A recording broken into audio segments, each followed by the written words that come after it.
queria cumprimentar a todos, cumprimentando o presidente da Comissão da Verdade do Estado da Bahia, o professor Viniano Neto, doutor Viniano, saudar a todos aqueles que aqui se fazem presentes, especialmente aqueles que, ao meu tempo e ao meu lado, também souberam resistir à ditadura e lutaram pela liberdade e pela democracia. Sou filho de Feira de Santana, nasci no distrito de Bonfim de Feira, formei-me em Feira de Santana na primeira turma da UFES, do curso de Economia, estudei na escola de professora Nena, estudei no colégio estadual e hoje estou aqui para dar o meu testemunho, resgatando efetivamente a posição, a minha contribuição para resgatar a posição daqueles perseguidos e sofridos durante o período da ditadura, para que a história não se suceda simplesmente pelo lado da verdade, aspas, passada pelas elites. Eu comecei a minha militância no movimento de esquerda no ano de 1960. Estive durante a campanha do Marechal Lott, ao lado do Marechal Lott, que infelizmente ganhou o Jânio Quadros. Estive e participei também da campanha de Francisco Pinto em 62. Logo, nos idos de 1960, filiei-me ao então partido clandestino da época, conhecido como Partidão, PCB. Durante todo esse período, pré-64, estivemos nas ruas como estudantes, estivemos também por bancários nas lutas sindicais e, ao ocorrer 64, a nossa situação passou a ser uma situação relativamente muito difícil de combater a ditadura. Contudo, em Feira de Santana, os movimentos de esquerda organizados, e aí eu quero fazer referências à existência não só do PCB, não só do PCdoB, não só da POLOP, mas também dos grupos dos 13, que em Feira de Santana ficou conhecido e representado na figura de Moacir Cerqueira. Oswaldo Ventura, o Grupo dos 11. Pois bem, esses ainda são sobreviventes daquela época que também se alinhavam à luta pela resistência e conquista de dias melhores para o país. Ocorre em 64, eu era estudante, era bancário, e em 64 nós fomos chamados ao batalhão de polícia que ficava na praça vizinho à Praça Padre Ovidio. Lá passei um tempo esperando para ser ouvido, não pode ser ouvido agora, volte depois. Isso após aconselhamento do diretor do Colégio Santanópolis, que me disse: olha, vá se apresentar, já que você é presidente do Grêmio Honorato Bonfim, você é membro da AFES, pelo menos é uma forma espontânea de que repressões maiores não venham sobre você. Passaram umas 2 vezes que lá eu fui chamado e não me ouviram, eu resolvi cair fora de Feira. Agora, pagar para ver, a melhor coisa que faz é ver de longe como estão ocorrendo as coisas.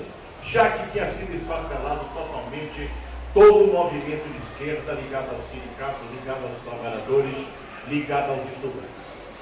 E logo nos primeiros dias, dia 4, dia 3, dia 5, eu saí de Feira de Santana e paguei.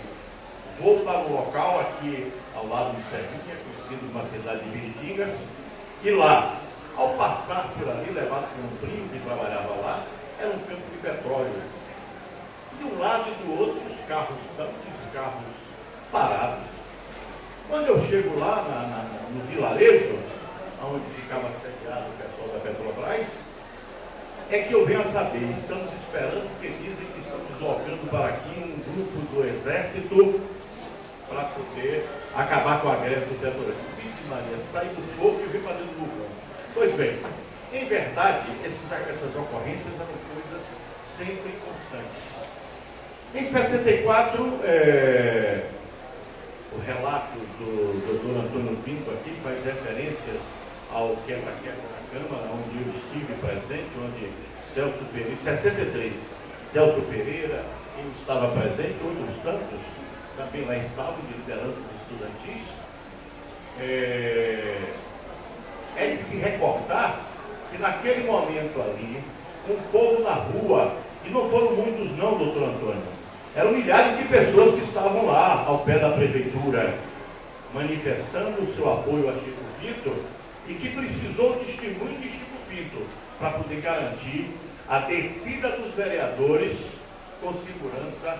Inclusive fala-se que vereadores sentaram até no colo de vereadores para poder fugir o mais rápido possível da prefeitura. Pois bem, esse era o clima que precedia o golpe de 64, e durante essa ebulição nós fomos para Jequié trabalhar no Banco do Brasil, passamos 2 anos em Jequié, lá deixamos as bases organizadas do Partidão, e para aqui retornamos em 67. E em 67 ainda encontrávamos aqui em Feira de Santana o Partido Canto Esfacelado. Primeiro porque toda a direção do PCB em Feira de Santana foi totalmente dissolvida, presa, muitos fugiram, estavam fora de Feira de Santana. E ainda na tenridade, juntamente com outros companheiros, nós tivemos sobre a égide de orientação de uma pessoa a quem quero prestar a minha reverência, Antoniel Queiroz, companheiro do passado, hoje já falecido, mas que em momento algum, mesmo com prisões, com perseguições, com perda do seu emprego no Banco do Nordeste, soube continuar a luta permanente e constante, e com estado de saúde agravado por conta das perseguições da ditadura. Afastado que foi do Banco do Nordeste, ele passou sérias dificuldades materiais para criar vários filhos, já que ele tinha uma prole vasta, mas ele sabia com muita altivez passar para a gente ensinamentos que ele tinha do passado, e nos vimos em determinado momento, jovens que éramos, guindados à possibilidade, não à possibilidade, a realidade de ter que reconstruir um partido clandestino e interessante. E soubemos, com muita altivez, passar esse período. Reconstruímos, já durante as passeatas, conhecida que ficou no Brasil, a passeata dos 100 mil, aqui em Feira de Santana a gente também já sabia, já fazia as nossas manifestações nas ruas. O colégio municipal já dava suas demonstrações também de altivez e de garra. Muitas lideranças estudantis nas ruas, época em que surge também uma liderança jovem, pequena, mas muito aguerrida, que depois veio a ser morto pela ditadura. Foi a época em que surge Luiz Antônio de Santa Bárbara. Ele surge na efervescência dessas lutas, ainda como filiado e membro de participação no Partidão. Só depois, algum tempo após, ele toma uma postura e rompe com o partido e vai fazer o seu alinhamento às bases lideradas por Carlos Lamarck. Pois bem, conseguimos reconstruir Feira de Santana o partido. Passamos a ser, na dimensão do estado da Bahia, um local de referência, de resistência muito importante. Aqui trabalhávamos na reconstrução de sindicatos. Ainda sindicalistas hoje existentes passaram a ser sindicalistas a partir da nossa existência. O Dom Galileu bem sabe disso. E nós estivemos ombreados na sua loja para poder convencer pessoas que titubeavam ou queriam participar de luta sindical com o temor e o receio. A mesma coisa com os sindicatos bancários, que o testemunho liberal do Boaventura será prestado logo depois ou à tarde, e também nós precisamos incentivar muito para que um presidente tido como desqueimado pudesse assumir a direção do sindicato, aonde nós também pudéssemos participar. Pois bem, assim conseguimos reconstruir essa. Mas as perseguições eram muitas, eram intensas. Perseguições não somente em local de trabalho, perseguições não somente nos agrupamentos em que vivíamos, na sociedade. Afinal, ser tido como homem de esquerda, ser tido como subversivo, ser tido como comunista, era uma pecha. Se hoje pode orgulhar a sociedade brasileira que naquele momento nós pudemos resistir, temos e tivemos como para-choque naquela luta o nosso peito, pois bem, naquela época era extremamente difícil. professor Luciano de Viro fala da perda dos 2 empregos dele, mas é uma boa coisa que a gente precisa resgatar. Alçar-se a um emprego naquela época, necessariamente você tinha que ser portador de um atestado da polícia, de que não existia qualquer tipo de ação ou qualquer tipo de registro, especialmente no campo político, para que a pessoa pudesse ter o seu emprego garantido, ou empresa privada, ou mesmo empresa pública. Pois bem, essas pressões nos levaram também a sair do Brasil. Passei 2 anos no exterior. Depois retornamos ao Brasil e nos inserimos na luta. Agora, não mais tão somente na luta municipal. Já estávamos também ingressando na luta estadual, em que começamos a fazer parte do comitê estadual, da direção estadual do Partidão na Bahia. A partir daí, as nossas responsabilidades, claro, que dobraram. E somos acometidos em 1972, às vésperas da posse do prefeito José Falcão. E naquele então, muitos companheiros nossos foram presos. Para ser mais preciso, todo o comitê municipal do Partidão foi preso em Feira de Santana naquela época. E mais uma vez volta ao Partidão a não ter uma direção, mesmo clandestina, mas a sua organização foi absolutamente afastada. Fomos presos, alguns de imediato foram libertados, outros semanas depois. E naquele momento nós fomos presos, a princípio fomos levados para o 35BI. Durante a madrugada saímos ainda sem comer, porque passaram a tarde toda comigo dentro da minha casa. Há um fato curiosíssimo, onde estavam vasculhando os meus livros, e lá encontraram um exemplar de Fernando Sabino do livro O Homem Nu. E aí começaram a fazer gozação com minha cara. Nós sabíamos que você era pederasta. Olha aqui o testemunho.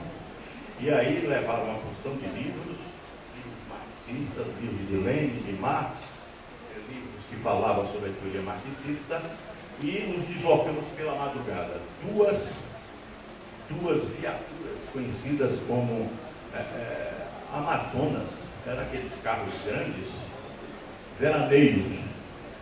E a informação que tinham, que depois eu via saber na Polícia Federal, que estavam prendendo um perigoso, um elemento perigoso que podia até resistir a nível armado. Bom, eu até hoje não sei até direito como é que dá um tiro.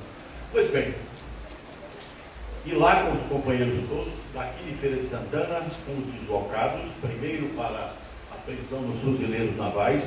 Quem já leu o romance O Conde de Monte Cristo sabe a imagem que era de uma prisão naquela época medieval.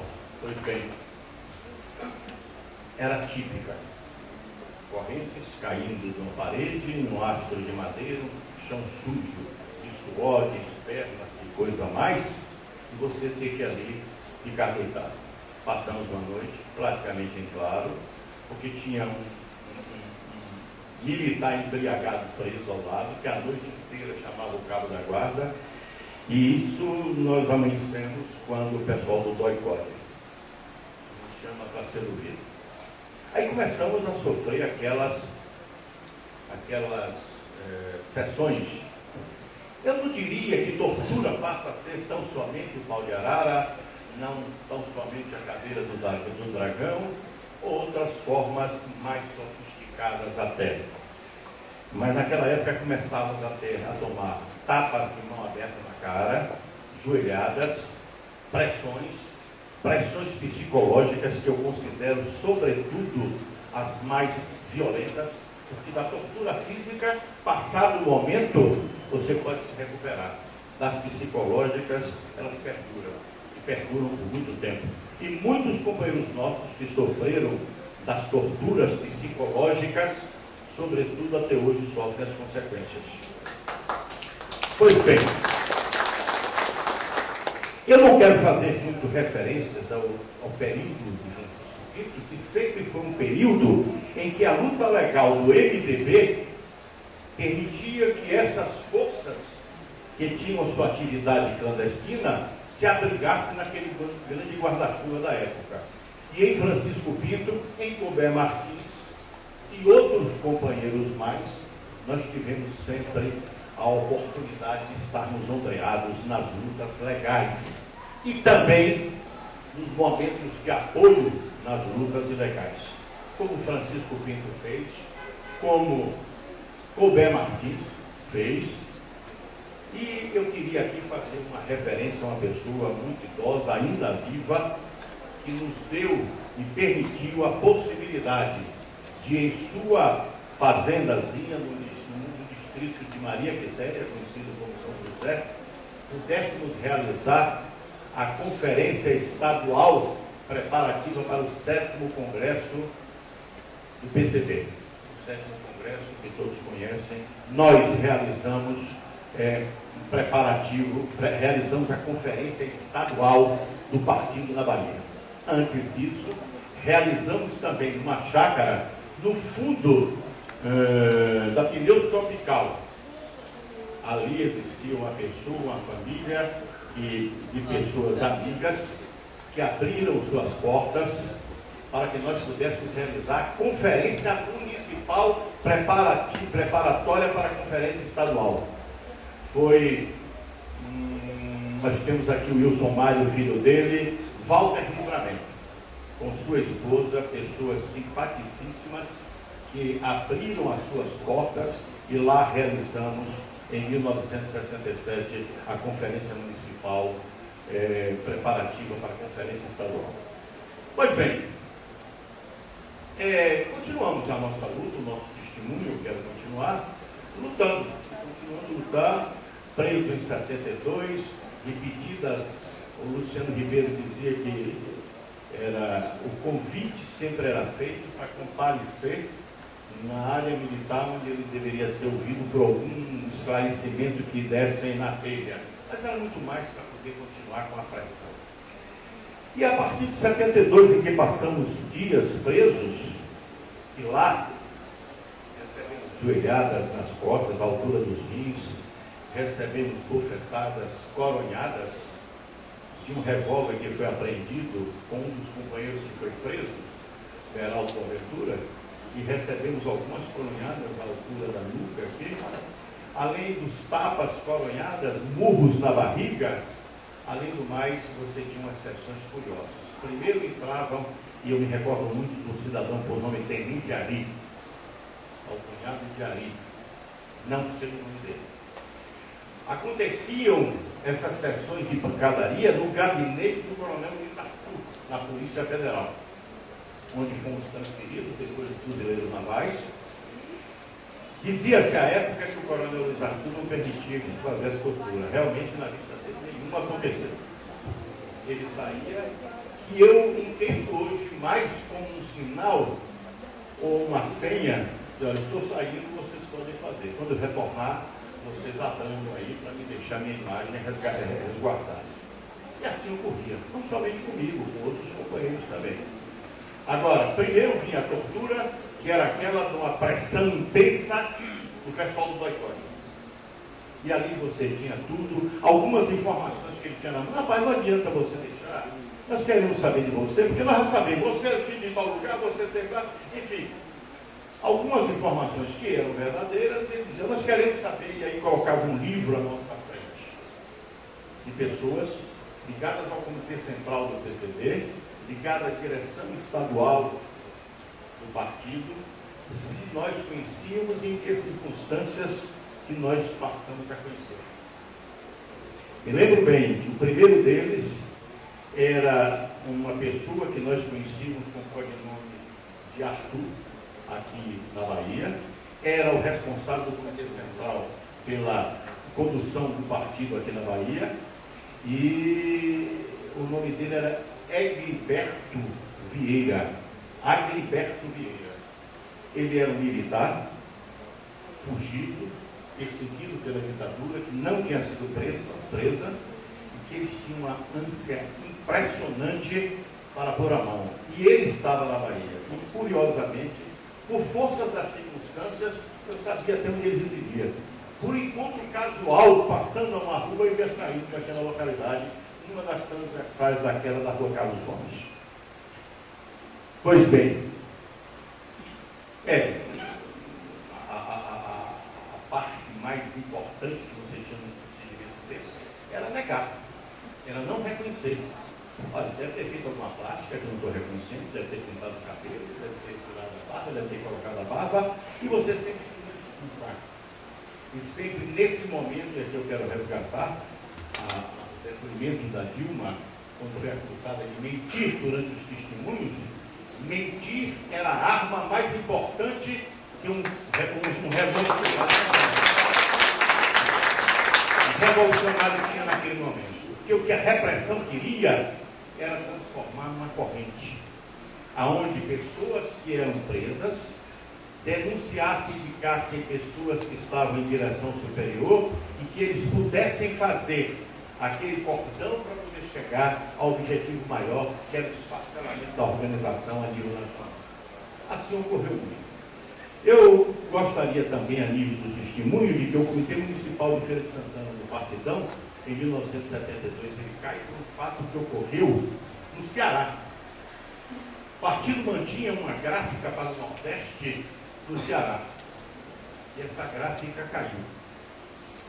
E nessa queda foi pegar o nome de um companheiro que recebia os jornais em Feira de Santana, impresso nessa gráfica, para que fosse distribuído para a Bahia. E eles vieram em cima desse companheiro e a primeira coisa que o companheiro fez foi abrir. Normalmente colocar quem eram as pessoas membros do Comitê Municipal, do qual ele fazia parte também. E assim caímos nós aqui em Feira de Santana para um evento que ocorreu no Ceará. E é essa cadeia, são esses elos da corrente que eles querem buscar durante o momento da repressão. É atingir sempre instâncias superiores. Afinal de contas, o corpo todo funciona, mas é preciso suprimir a cabeça para que não possa comandá-lo. Ocorreram essas situações, naturalmente, retornei à Feira de Santana logo nos idos de 72. A princípio fui viver um pouco de táxi, depois eu resolvi, coincidências da vida, ter um escritório de contabilidade. Uma pessoa próxima a mim deixou de ter escritório de contabilidade, abandonou o escritório de contabilidade com cerca de meia dúzia de inscritas. Como eu era técnico de contabilidade, eu assumi. E aqui outra referência eu quero fazer, apesar de ele ter recebido algumas recomendações, ele teve pelo menos a garantia, a segurança, pelo menos a hombridade e a honradez de manter-me com um escritório de contabilidade dentro da sua empresa. E aqui, mais uma vez, já fiz referências a isso antes, Almir Miranda Fernandes soube me abrigar na sua empresa para que eu continuasse trabalhando, não só como seu contador, mas dentro da sua empresa, sendo contador de outras empresas. Porque a repressão era muito forte, a pressão era muito forte, especialmente sobre a família, sobre os amigos e sobre os companheiros. Aos companheiros de 72 que foram presos, em torno de 10, dentre eles o Val Galeano também, a esses companheiros eu rendo a minha homenagem, porque nenhum partido, mesmo clandestino, ele é fruto e decorrência da atividade de um só, mas fruto e decorrência das poucas atividades de cada um, que no somatório resultava naquilo que se pode chamar de uma luta coletiva. E nós soubemos viver essa época, soubemos fazer isso. E ficamos até a época de findar a ditadura em 85, onde ela é derrotada totalmente. E durante todo esse período soubemos, ao lado de companheiros como Francisco Pinto, que na tribuna do Congresso Nacional era porta-voz daqueles excluídos. Era uma pessoa que lá na tribuna da Câmara, ou com suas atitudes, ele ajudava, ele ombreava-se com aqueles que faziam a militância a nível de posicionamentos de esquerda, de defesa intransigente de posicionamentos socialistas. E Chico Pinto nunca foi marxista nem comunista, mas sempre foi uma pessoa democrata e uma pessoa com absoluta e total consciência dos valores do socialismo. Bem, companheiros, Eu quero deixar aqui, sem dúvida nenhuma, relatos mais detalhados, maiores, em outros momentos e oportunidades poderemos retornar. Afinal, vamos ter aqui a oitiva algumas dezenas de pessoas, mais de que meia centena de pessoas passarão nessa Comissão da Verdade. Tenho orgulho de estar participando da Subcomissão da Verdade em Feira de Santana, ao lado de Celso Pereira, indicado pela OAB, ao lado do pastor João Dias, ali está sentado, representando o CONIC, que é a Organização das Igrejas Cristãs, ligado à área protestante, ao representante Monsenhor Luiz Rodrigues, representando a Arquidiocese de Feira de Santana, ao doutor Albertino Carneiro, representante da UFES nesta comissão, ao MOP, ao professor Eurelino Coelho, representando a UFES aqui nesta comissão, por indicação da sua reitoria e da comissão diretiva daquela instituição. Temos ainda na figura do companheiro Simval Galeão a representação indicada pela Comissão Estadual para aqui coordenar os nossos trabalhos, e eu tenho a honra de estar nesta comissão representando os anistiados de Feira e da região. Eu sou um deles e participo dessa comissão na busca do resgate efetivo da verdade, na busca da reconstituição da história, para que nós, através dos nossos testemunhos, possamos deixar escrito aquilo que os nossos descendentes, aquilo que os nossos antecedentes deixaram a partir das elites, mas que ainda somos sobreviventes e queremos deixar aqui os nossos testemunhos daquela época.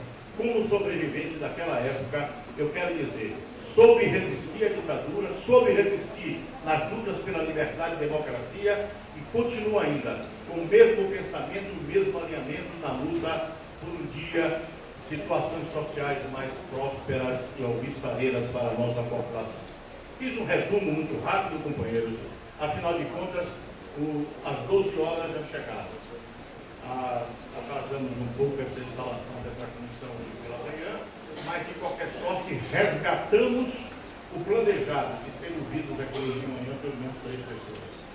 Então, período da tarde, eu gostaria, não em nome da comissão, mas fazer um apelo a vocês todos. À tarde vocês vão ter importantes depoimentos aqui nessa casa. Seria bom que todos aqui estivessem, porque aqui vocês estão ouvindo o testemunho do resgate da história, ainda de pessoas sobreviventes de uma época. Muito obrigado a todos.